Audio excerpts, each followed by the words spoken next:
All right, we have breaking news now. World Health Organization has just declared coronavirus a pandemic at this point.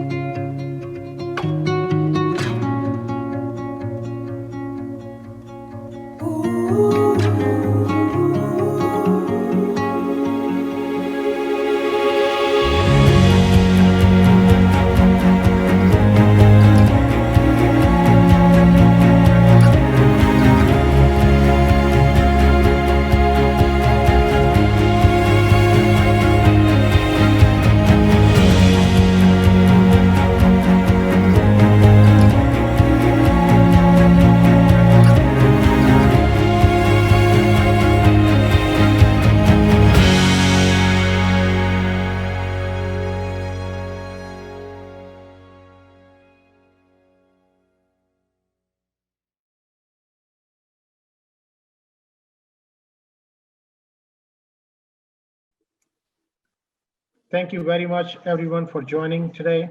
And I'm pleased to introduce our next guest as a part of the panel discussion of 2020 State of the Lodging Industry and the Top Issues in Our Region. Please join me in welcoming Phil Hu, Chief Development Officer of America's Radisson Hotel Group, Shreyas J.R. Patel from Helix Group, Michael Jacobson, President and CEO of AAHOA, Illinois Hotel and Lodging Association. And our moderator today is Stacy Nazlani, Managing Director. Volume Yes. Thank you all. Go ahead now. Great. Thank you so much, Kalpesh. I really appreciate the introduction, and thank you everyone for joining us today for the Upper Midwest Regional event. This is really a great set of events that AAHOA is hosting across the United States for our regions. So thank you to AAHOA for all of your work that you've done in putting together not just these events, but the really major events we've had across the country. I will just give everyone a quick reminder to, as you're coming online, to mute your phones so that we're not getting feedback for the panel event. But I will have our panelists go through and introduce themselves. We've got some great speakers today. So JR, if you want to hop in and give us a quick introduction. Sure. J.R. Patel, President and Chief Operating Officer, Helix Hospitality. We're based here in suburban Chicago.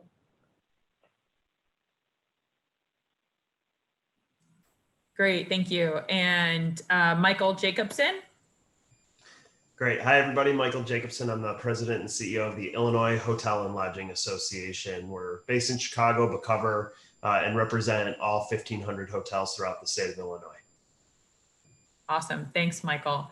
And Phil Hu. Hey, thanks, Stacy, and thanks, Kalpesh, for inviting me to the panel. As he said, I'm the Chief Development Officer for Radisson Americas. Joined the company in August, so changing positions in the middle of this pandemic has been extremely interesting. We have some interesting stories to share with you today. So thanks for having me, and look forward to having a robust conversation today. Great. Thanks, Phil. And Phil's joining us from Florida, so he wins the weather contest for today, as we're all wishing we still had Tuesday's unseasonably warm weather here in Chicago. But I know we're crunched for time. We have a lot of questions and things we want to talk about. So we'll get right into the questions. First question, I think, is probably going to be for Phil or Michael. You can both interject here, but we really all want to know how COVID is going to change the industry in the long term, in the long run.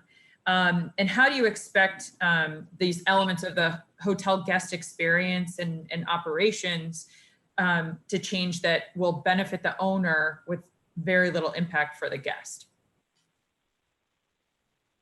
Michael, go ahead. Go ahead, Phil. You first. I'll jump in after. Well, obviously there's going to be some major changes in the industry. We've already seen reactions to the pandemic in the food and beverage space.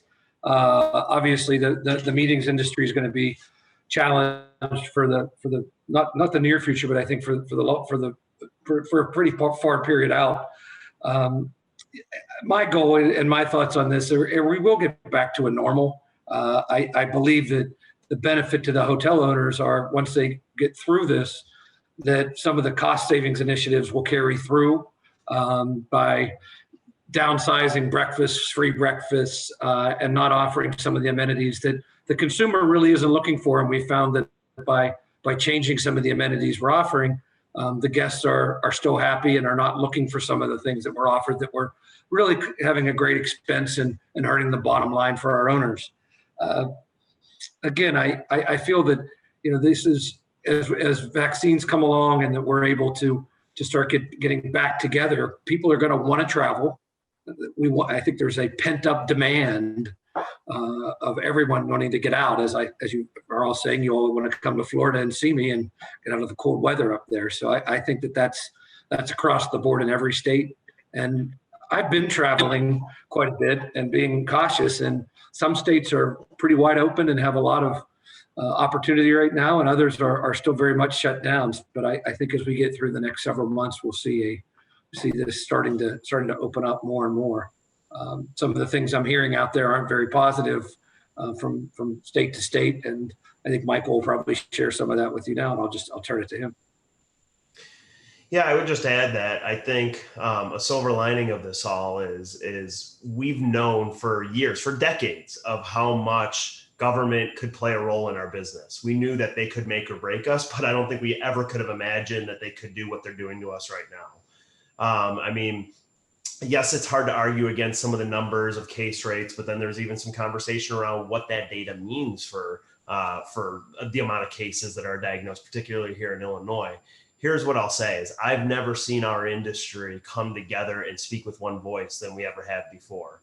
And I think AAHOA deserves a lot of credit for that, of the amount of surveys, the amount of data that we have at our fingertips that we've never had before, the amount of contacts and emails to Congress around things like PPP and CMBS relief.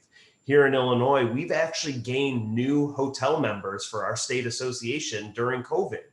You think at a time when you're trying to find any cost cutting, that it would be a hard cost to absorb of joining a new association, but we've actually seen new members join because of our advocacy efforts. So I hope that that's something that, particularly from the owner's perspective, that continues, is working together with your state hotel association. Here in Illinois, most of our hotel members pay less than $1,000 per property. Again, I know that's a big expense, but that when you combine all those resources and you participate in your state association, you participate with AAHOA, that matters. And I think eventually, even if it's frustrating right now, some of the actions that the government's taking, being able to speak with one voice and that increased influence will start paying dividends here very soon.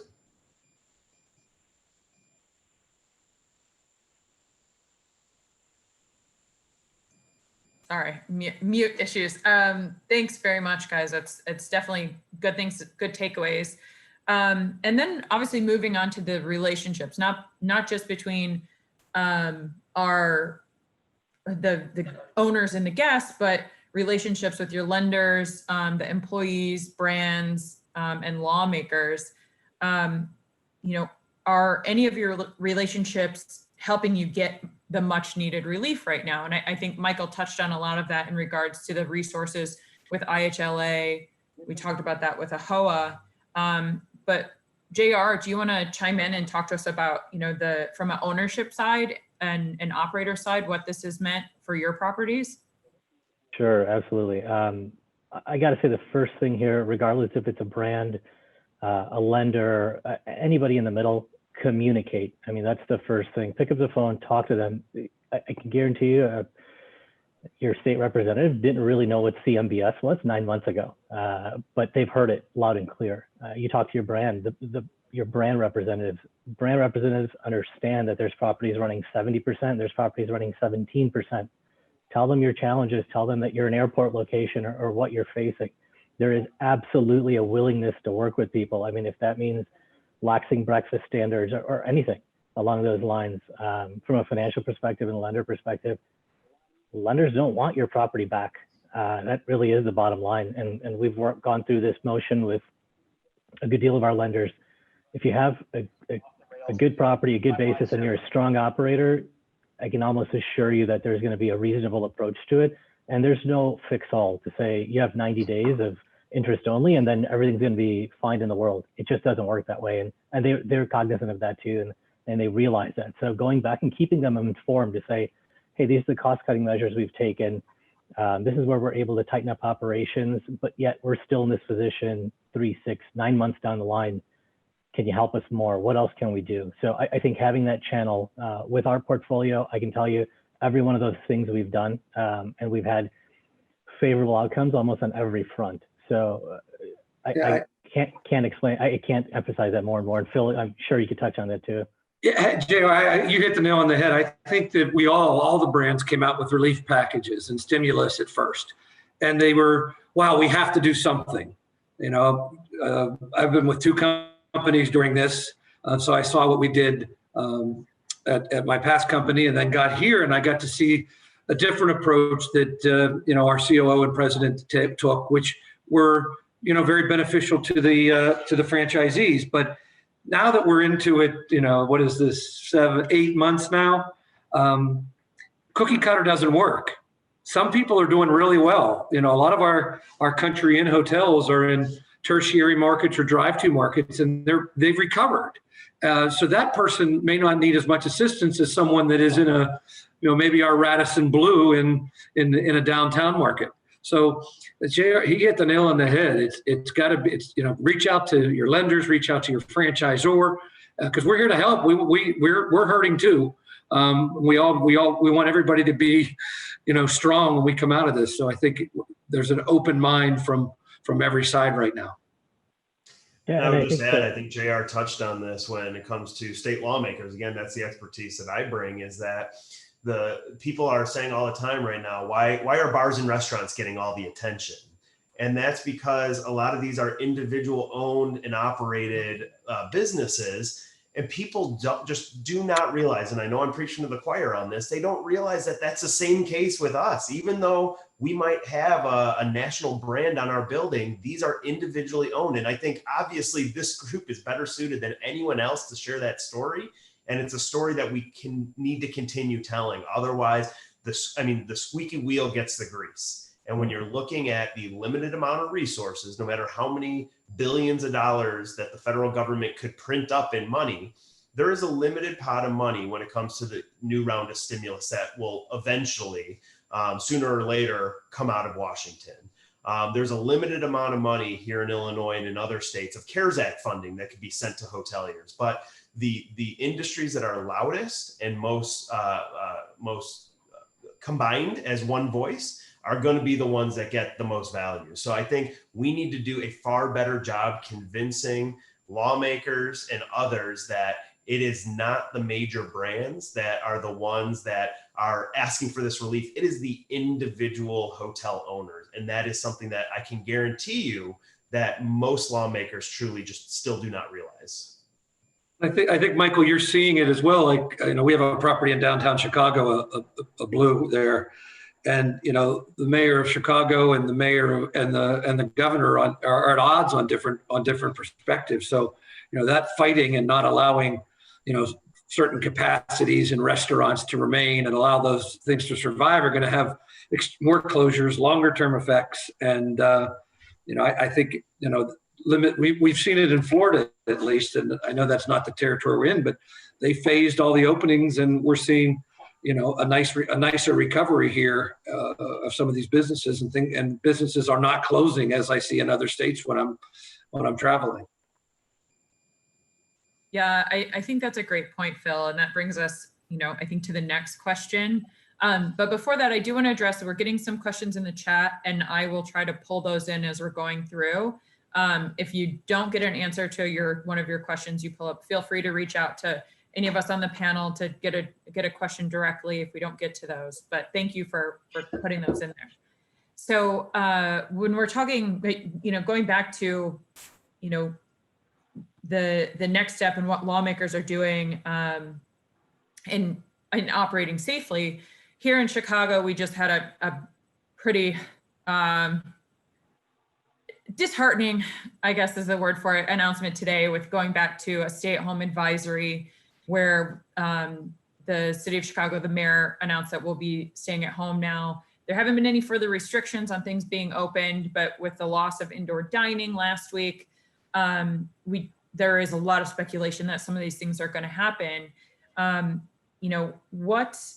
What sort of things can we be doing as hoteliers to, really push the lawmakers to not be as restrictive on these things? And Michael, I know that's been a big part of your job in advocating for the hotel owners.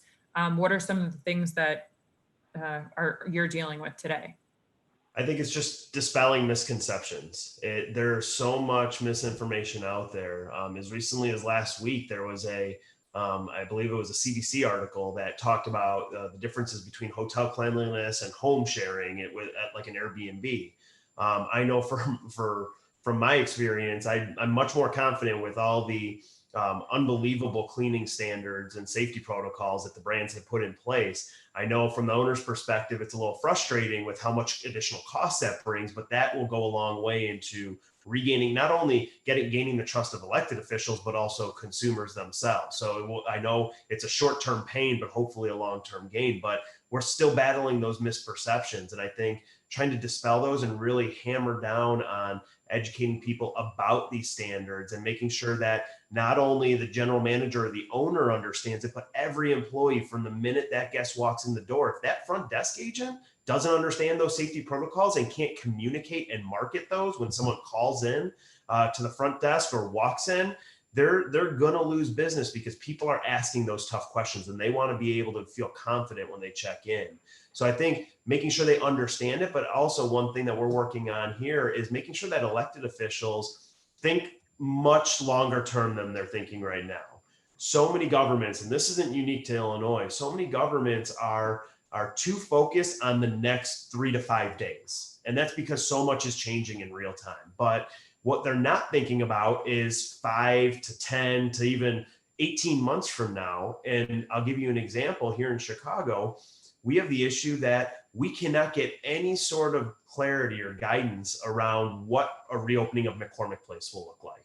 And McCormick Place, even if you're not a big box convention hotel, you benefit from McCormick Place being open, whether it's compression and other trends that pushes our customers even into the suburbs.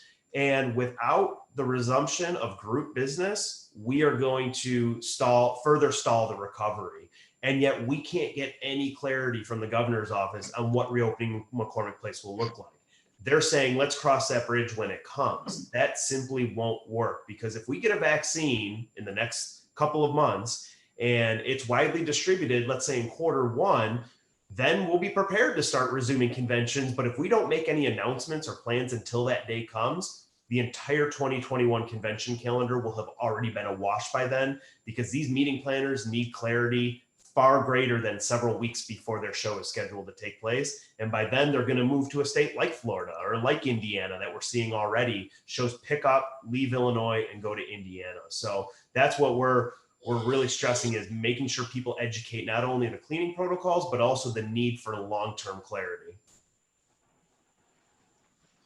Yeah, I think Stacy on the cleaning protocol, maybe JR can quote Kona, but we actually, there's a 20-step cleaning and safety protocol we put in place. And we actually partnered with a third-party company to help us implement it. This company's called SGS. And I think every brand out there has done it, but really having that defined and having a third-party company, I think, helped us communicate the message a lot clearer. And then certifying all the owners that they went through this training was critical. I know, JR, you went through it with us and probably some of your other brands. Yeah, absolutely. I mean, as much as the ownership base in our industry rallied for fee reductions, franchise fee reductions, the reality is it's these programs that were put together to rebuild the consumer confidence that we really needed. And that was aligning with brand names, P&G and Lysol and whoever it may be, that gave that consumer that recognition to say, okay, I know this, I have it in my pantry at home, I know what it is, it's clean. That is really the value. And now it's time for our franchisors to really flex and help us, and we're seeing it. Yeah, and you've saved in other areas, right? So that, there's savings in the breakfast, and there's savings in we're now not cleaning the rooms every day, but all those savings aren't being seen because now you have to implement all these safety protocols, deep clean the rooms afterwards. So it's besides the huge drop in occupancy, it's just an added burden for them. That first question I really didn't get to. We may see some savings in some places, but the cleaning protocol are going to have to stay in place to get the consumer confidence back, and it's going to continue to challenge our owners, and we as brands have to work closely with them. It's the wrong one. Great. Thanks so much, guys. Yeah. And as a consumer, HVS has been on the road doing appraisals since this pandemic started. So we're still staying in hotels. And that's one thing that I've noticed, having been a, 120-day a year traveler pre-COVID, to come back to hotels and see that they're cleaned. And it's very clear that a lot of things have been removed from the rooms, touch points. So I think that's something that hotels should be proud of, is how on it the brands were with getting these standards out, and just in terms of making guests comfortable with those spaces. So, and as you know, Stacey, the guest is going to walk in, and if they don't feel that hotel is clean and they're safe, they're going to turn around and walk out and find something else where the owner has been very attentive to the needs. So it's, I'm out there too, and I see it. Some I walk into, I'm sort of. I will have to admit, I did that once this year already. Yeah. So you can tell what's going on in the rooms or not. So, so let's switch base and talk a little bit more about banking and financing. I think JR, this question's for you. You touched about restructuring your loans. The hurdles on the lending side right now. I don't know if are you currently just looking at, are you looking at any refinancing? Are you looking at buying hotels right now? I know as appraisers and consultants, we're getting call after call after call from people that want to buy hotels, and there's just not really anything on the market right now. The other side of things is that we're seeing not a lot of capital available for proposed hotels. If hotels were in development, it's really difficult to get that traditionally financed right now. But what's going on with your properties and what you're seeing with your lenders in terms of forbearance and any refinancing? Sure. So luckily enough for us, we haven't had any refinancing issues. We have a few notes coming up due in 21 into 22, but I mean, our basis is very favorable on them, so we feel those are real continuance. We do have a handful of CMBS, which as most people with CMBS exposure understand, that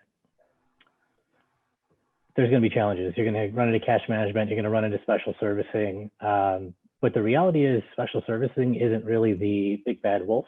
If your loan is current and you're maybe run into a covenant-based default, so you didn't hit debt coverage ratio, maybe you weren't able to fund your reserves, they'll work with you.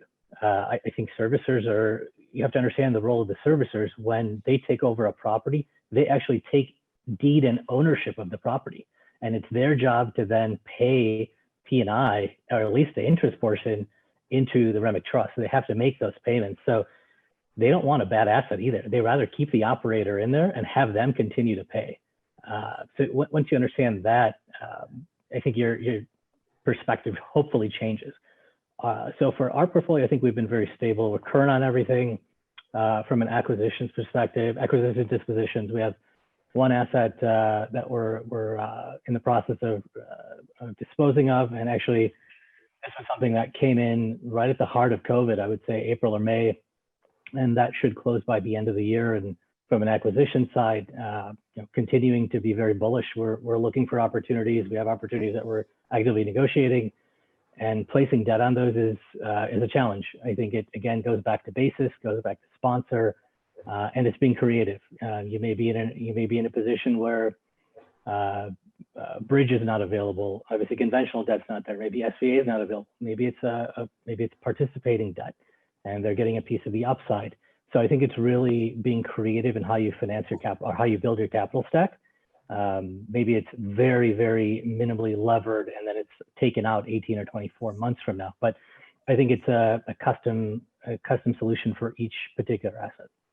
Well, I think, Jr., we really have to support AAHOA and their efforts in working our government to give more relief packages to hotel owners, because we cannot afford to have our owners be giving hotels back to the bank and allowing these huge players that are I don't want to say hoarding capital, but are really putting up some big war chests waiting for the discounts to come. And all of a sudden, all of our valued franchisees that, they may have one or two hotels, and it's the lifeblood of their family, be lost. So I think we really have to work with, support the AAHOA PAC and other organizations to push for more relief and more assistance for the industry as a whole. I saw a hotel. We're talking to the owners the other day. The hotel was 2 years ago worth about $50 million, and a group put about $20 million in renovations in it. And another group is picking it up for about $18 million right now. So it is scary what's going on with some of the big box stuff, and it's going to start pushing into some of the select service and mid-market stuff as well. Yeah, and I think in the select service space, it's the bid-ask spread across the board. I mean, market by market, of course, but across the board, there's still a wide bid-ask spread. And we're seeing, and Stacey, you know this better than anybody else, but we're seeing anywhere from 10 to 30% discounts. And again, market driven. You may have a solid market that rebounded very well and quickly, and that's robust. And you may have others where the supply or the new supply pipeline was massive, where you have 20 projects with shovels in the ground. There's nothing you can do. That's just, you just have to let it play out. But from a new development perspective, I don't anticipate anything for the next 24 to 36 months. I think it's sort of iced, both from a debt side, but also people are tired. The owners, the developers, the groups have taken a beating over the last 6 months, 8 months, and I think we're all gonna continue to for the next 6. It's gonna be challenging. Yeah. It is surprising to me how, at least with Radisson, and we don't have brands that compete with each other. So I think owners are really looking and saying, what brand am I going to be aligned with that is going to give me a lot of benefit when the recovery starts?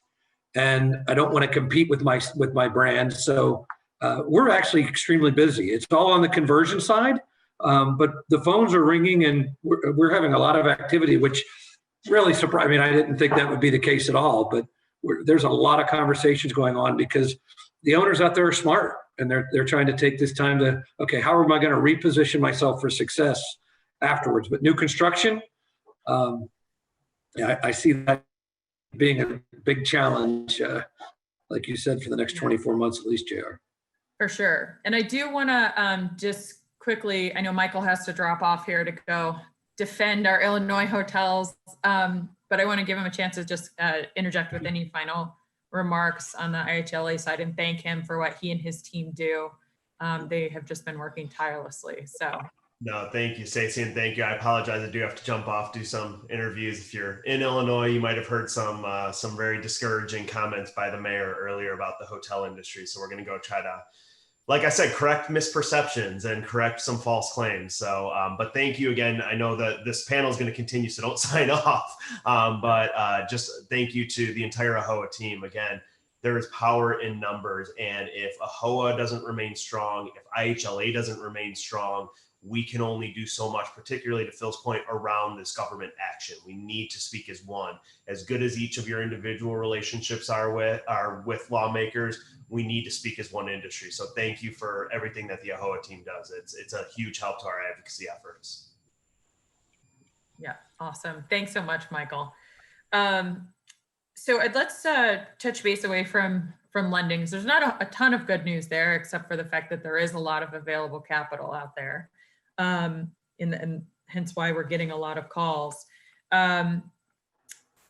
The next thing I want to talk about is forecasting and really kind of what we're looking forward to in the next, 3 to 6 months in terms of forecasting for hotels. Obviously, we had some great news with the announcement of a vaccine that is viable.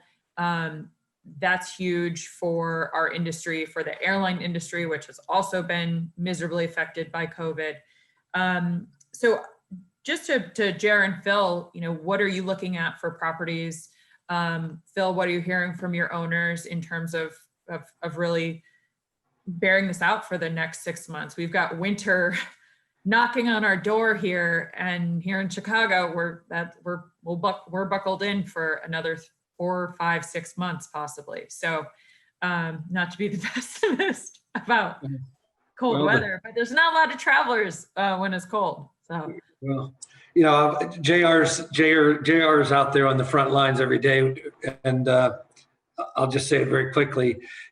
I think we need a dartboard because we're throwing darts in the dark because we have no idea. When you wake up one morning, and just this morning it was like, oh, we're going to shut the country down for 6 weeks come January 21st. I mean, how is that giving anybody positive news to say, okay, I see maybe my hotels in the southern states where people are going to start traveling south because they just have to get out of that cold weather.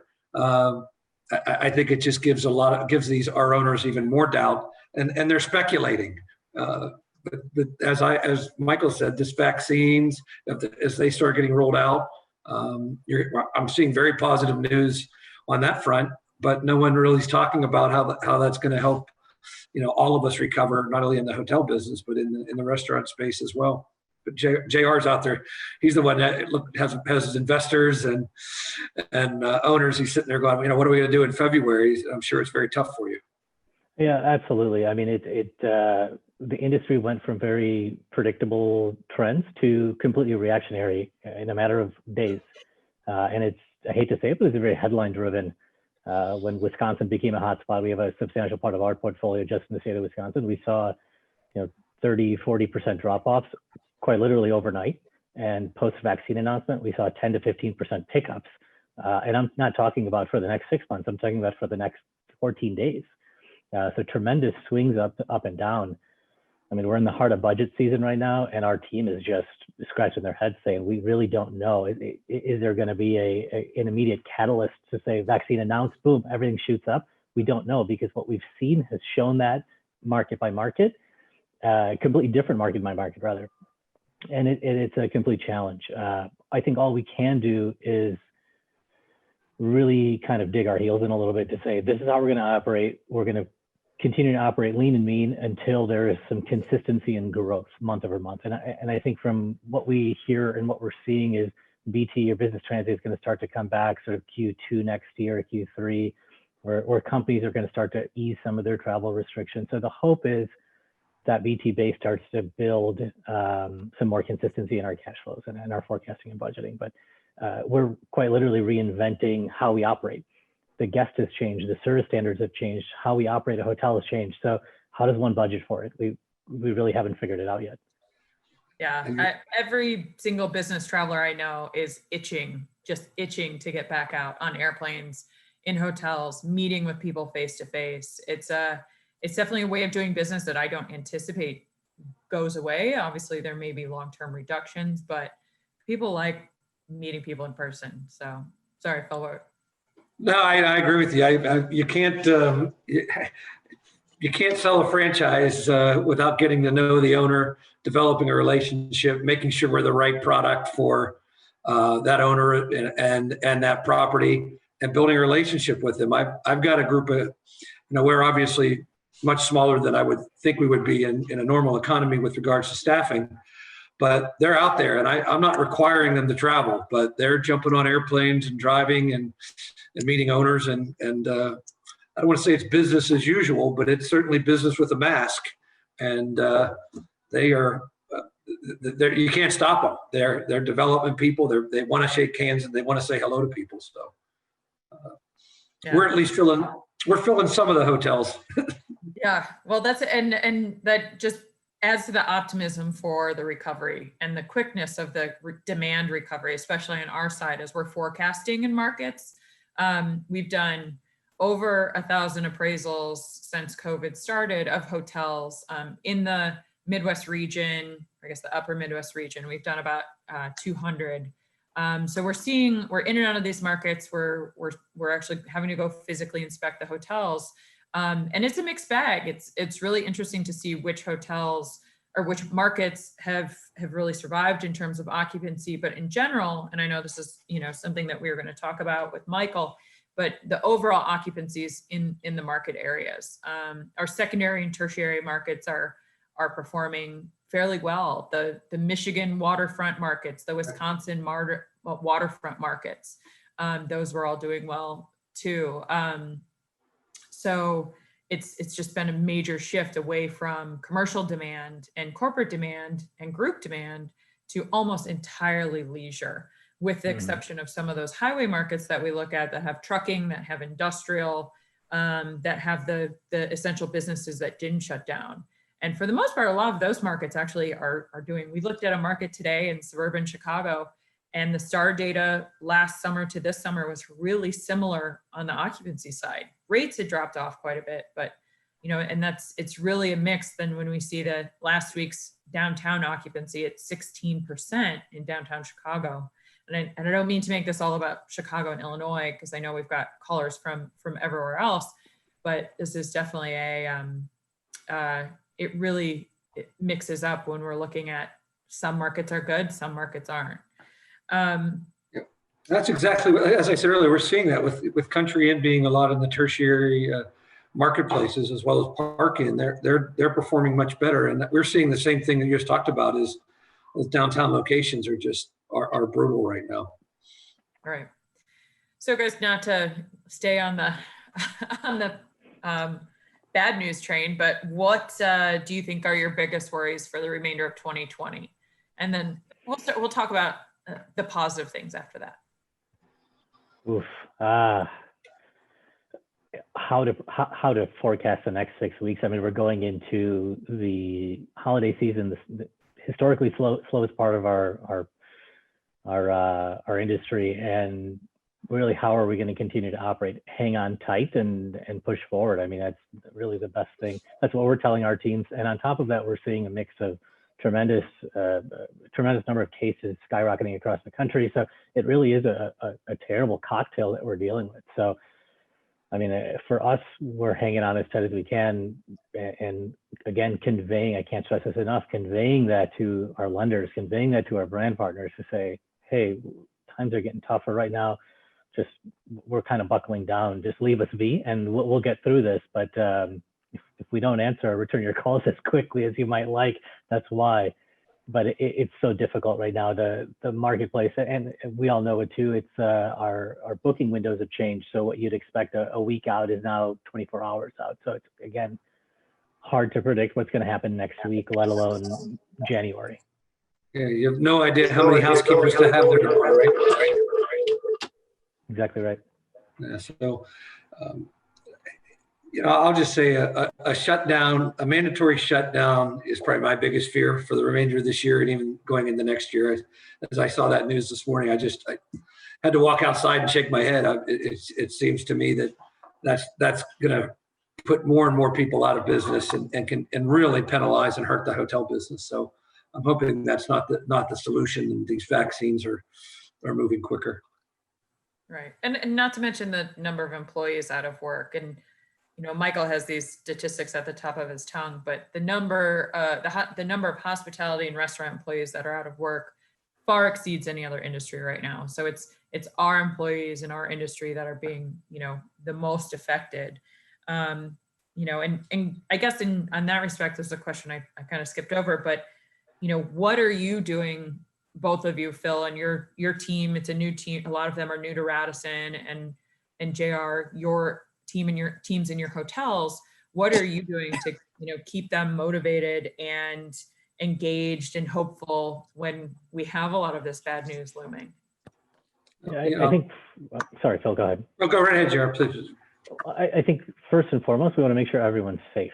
Everyone who's coming into our property, who's going home, they're safe and they're healthy. And that includes mental health too. We've asked and taxed our teams so much over the last 8 months. We have GMs working front desk shifts, and sort of cross training has become the motto of the industry. We're asking our teams to do so much for us, but I think it's reminding them also that they're getting exposure to so much more too. They're really learning how to think a little bit differently, how to think as an owner operator might, looking at your contracts again. So I think it's taking care of our teams, making sure we spend time and showing that appreciation first and foremost, but spending time with them, and also showing that and explaining to a lot of these folks that there is an end to this, and that we can come out as an organization, or even as a property, a stronger, leaner, meaner team. And when we do, we'll all be back together. But right now, these are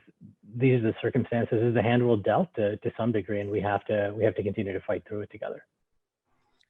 Yeah, it goes back, JR, to what you said earlier, and the thing is communication.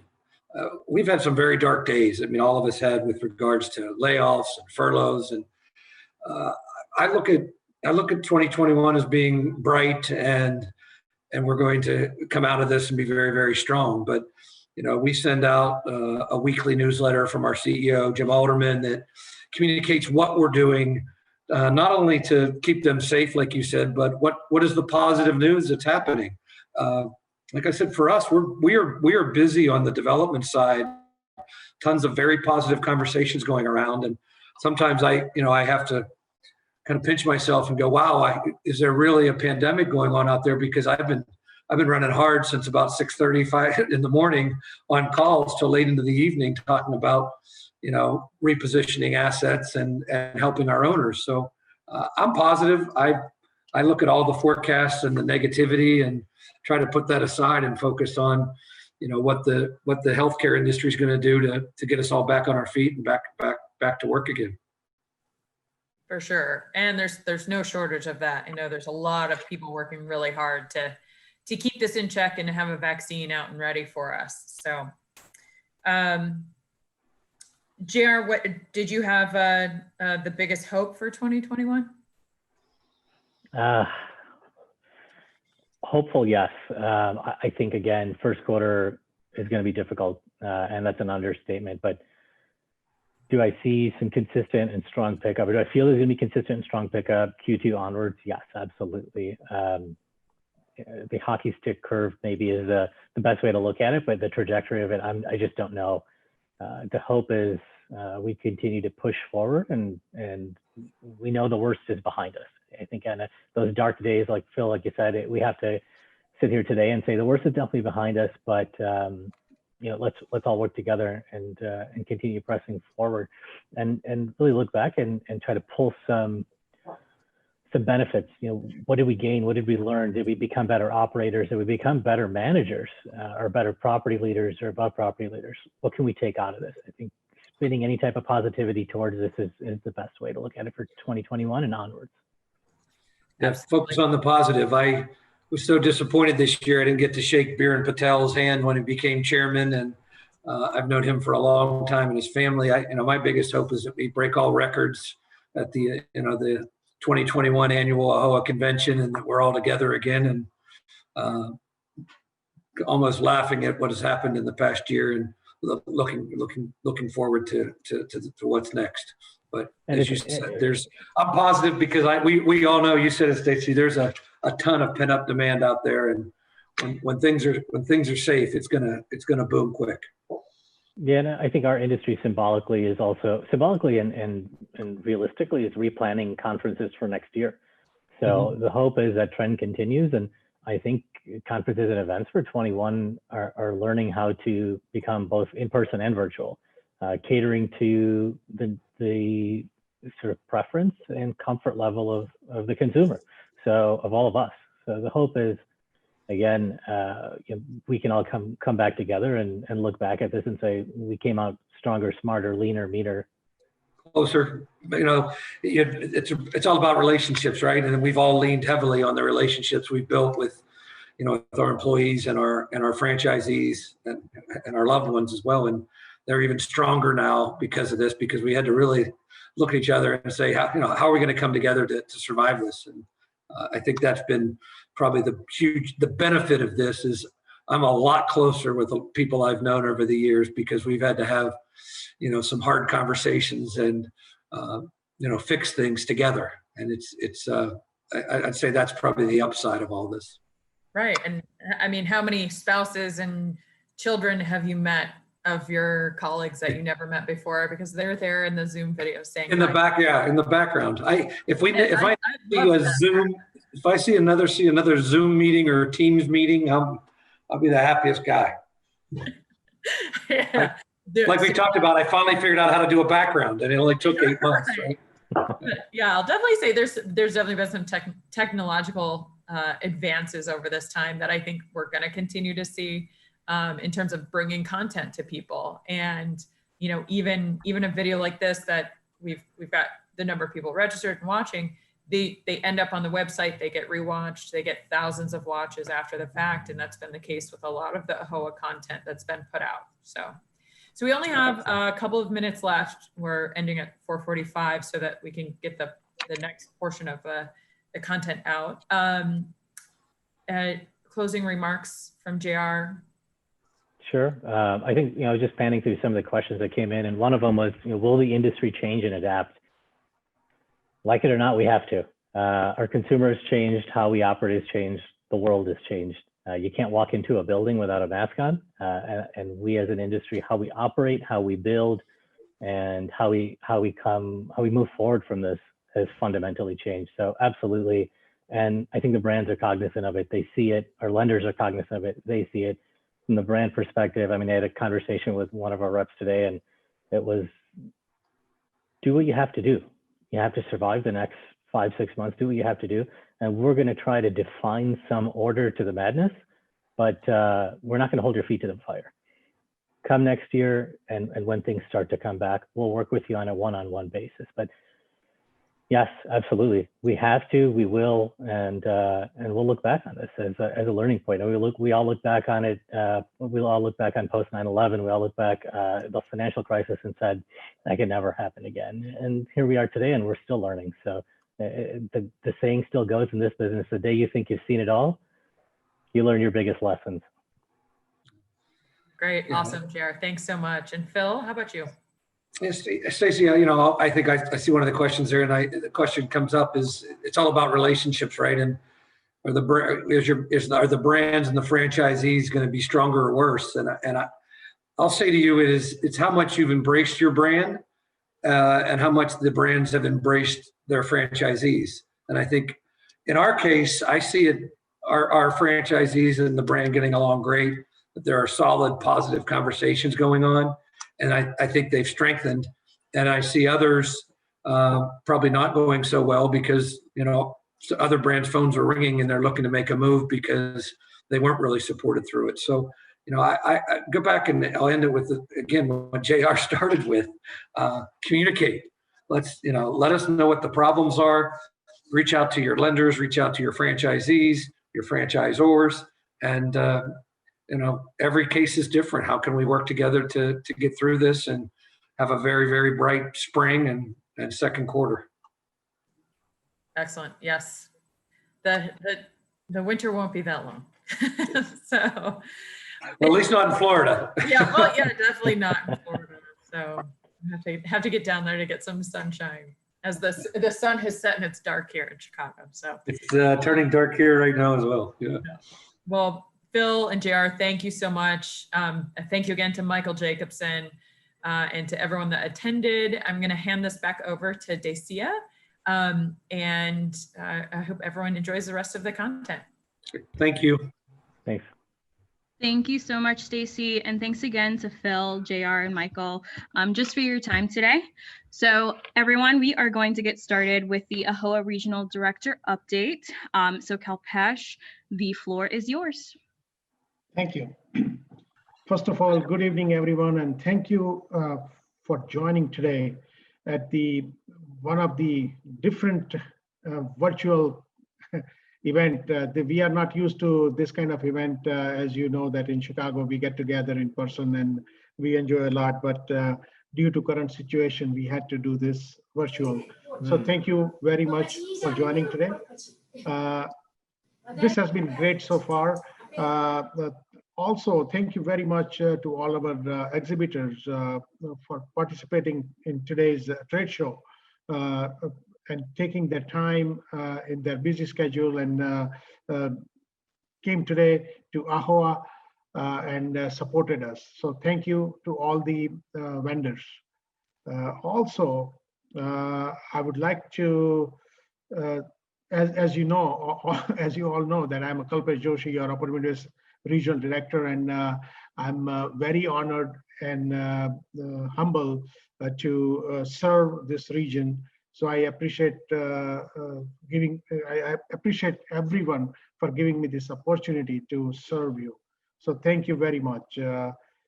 Also, I would like to recognize today's sponsor, Chase and RLH Corporation. Special thanks.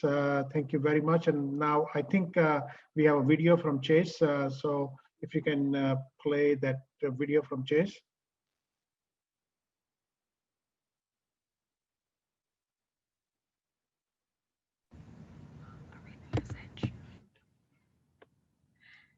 On behalf of Chase, here is a quick message.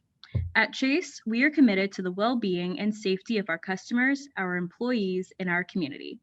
We're here for you when you need us, whether it's providing best practices, professional consultation, or business tools and resources. Thank you. And now I think we have a message from RLH Corporation. RLH Corporation is an innovative hospitality company focused on the franchising of 8 brands from upscale boutique to economy hotels. They emphasize maximizing return or invested capital for their nearly 1,000 hotel owners across North America through relevant brands, industry-leading technology, and forward-thinking brand services. RLH Corp thanks AAHOA for being a major industry partner and providing our hotel owners and operators with an association where hotelier voices matter and imperative resources are relatively available. This is my team, our team, who they have made always this region stronger and stronger. As you know, that AAHOA officers, AAHOA board members, and AAHOA ambassadors, they are all volunteers, and they've been doing a great job.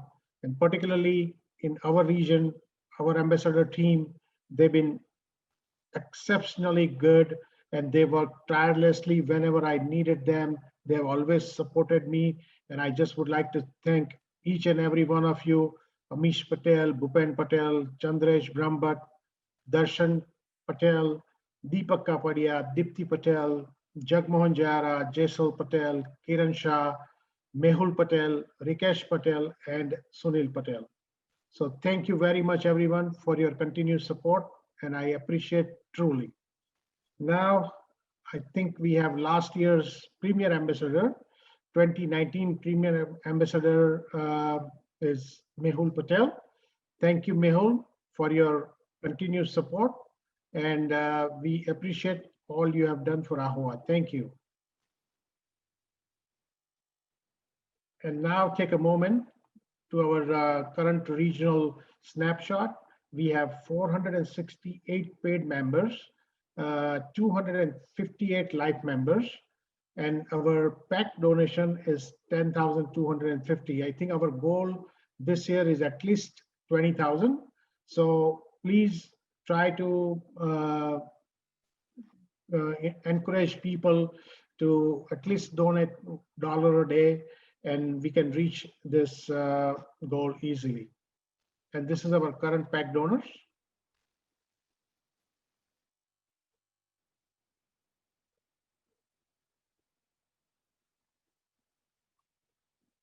And during like last year and all this years, whatever the PAC money we have received, these are the people we have, these are the pro hotel or pro business congressmen, senators, and we have supported them and they have supported us in the return whenever we needed them.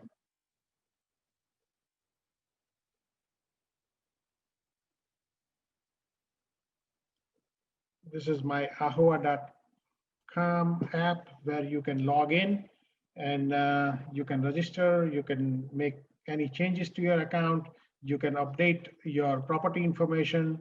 These are the data which we don't share with anyone.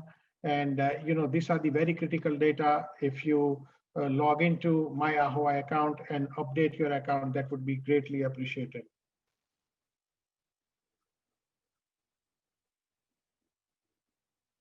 And these are the upcoming events.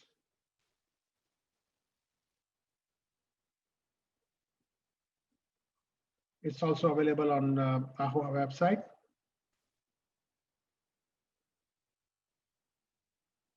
And this is Nisha Patel, your AAHOA Female Director, Western Division.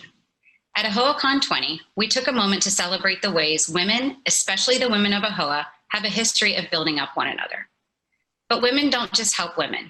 We speak up in support of hotel owners across the country. Women hoteliers meet the members of Congress, legislative staff, and state representatives during the Legislative Action Summit and Capitol Hill Days in states across the country in order to share in real terms how policies affect small business owners. We fundraise for AAHOA PAC because we understand the importance of making sure Congress is made up of pro-business leaders who understand our industry. And in the midst of all of this, we continue to give back. We pay it forward. We help the next generation of hoteliers. We prepare holiday care packages for children in foster care, and we gather much needed supplies for women in shelters. I think you'd agree with me that this is a strange season, and it has inspired us all to stop and think about what's really important and the kinds of leaders we want to be. Until business is back to normal, I've been thinking a lot about how I can invest in myself and my team to become as strong as I can be. And I'm so thankful for the endless resources AAHOA has for me, whether I'm in the office or enjoying a moment at peace and quiet at 5:30 a.m.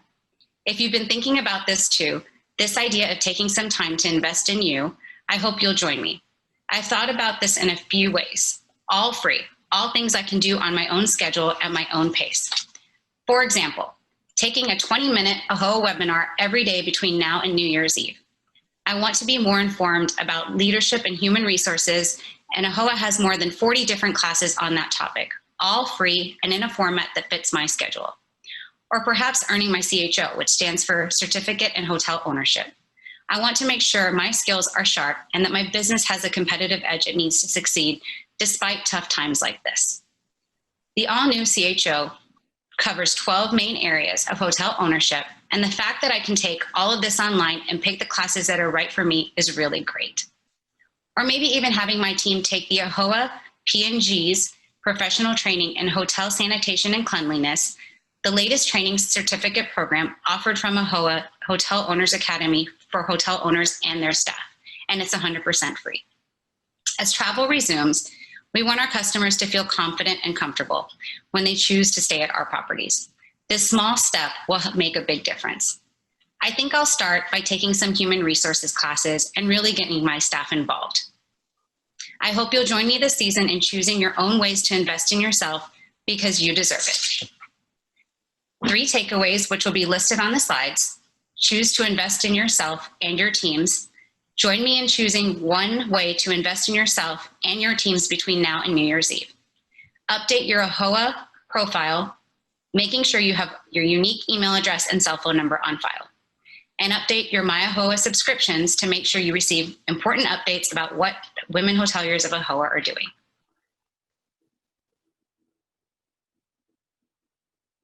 Hello, young professional hoteliers. My name is Miraj Patel, your AAHOA Young Professional Director, Western Division.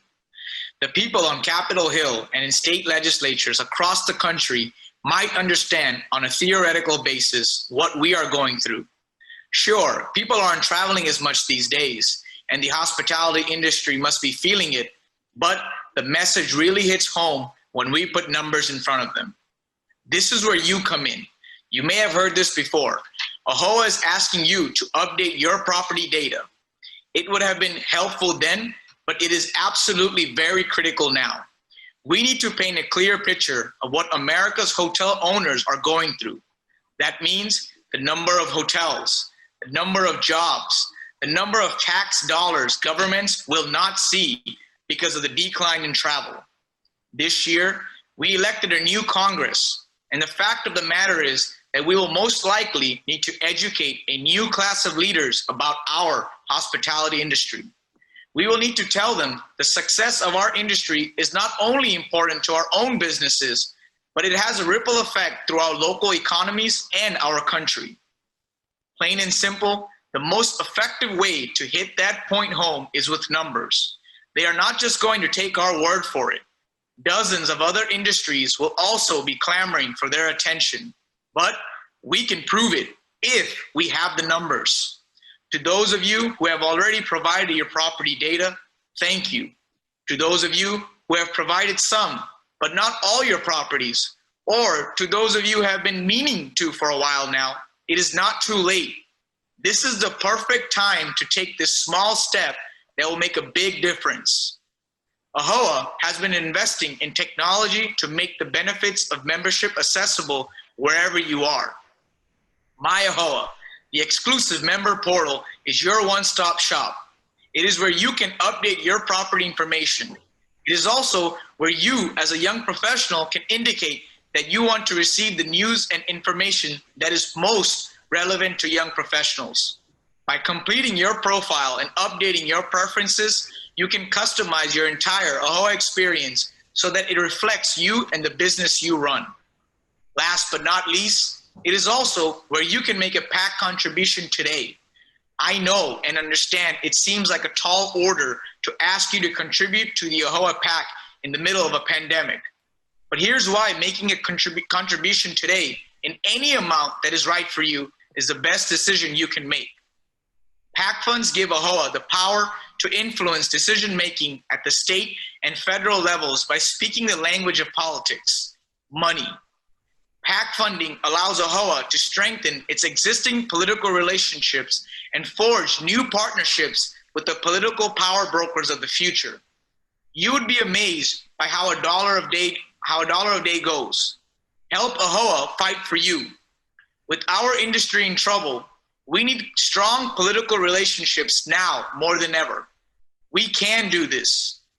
Thank you, and I hope to see you all very soon. Be well and be safe. Thank you.